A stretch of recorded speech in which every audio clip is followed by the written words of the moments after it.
Pemirsa, Menteri Pendidikan Dasar Menengah Republik Indonesia, Mendikdasmen, ngerauhin SMK Negeri 3 Singaraja.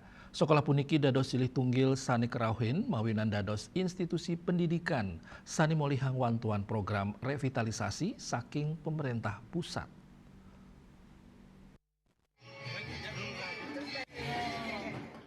Menteri Pendidikan Dasar dan Menengah Abdul Muti Nguratyang ring penincapan infrastruktur pendidikan ring Kabupaten Buleleng, Menteri Abdul Muti nugesang revitalisasi sarana prasarana pendidikan dados pahan ring pamargin asta cita presiden pemekas ring sejeroning pengupaya ngewangun SDM unggul berkualitas tur berdaya saing.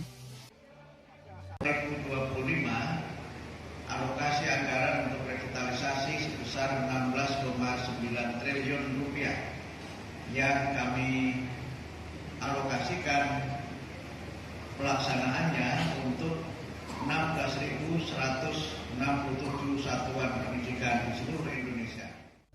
Ring Kabupaten Buleleng, revitalisasi keulengang majeng 6 satuan pendidikan, sani wedar, ring kutus TK, 3 SD, 14 SMP, 44 SMA miwa siki SMK, peresmian kemargiang antuk simbolis, ring 5 sekolah sani ngangganin samian jenjang pendidikan.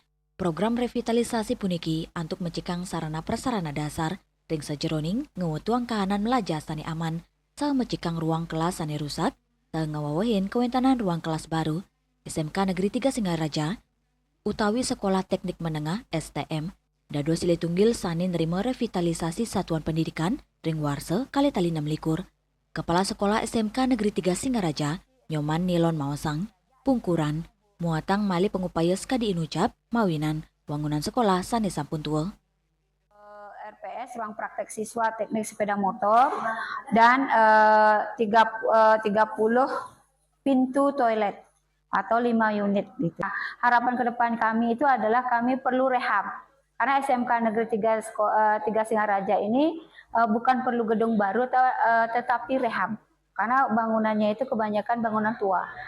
Dan juga bantuan komputer. Ringgala punika Mendikdasmen Abdul Muti langsung nyelain wangunan ruang kelas baru, miwa ruang praktek siswa sani sampun merevitalisasi. Yasri Yuli, Bali TV.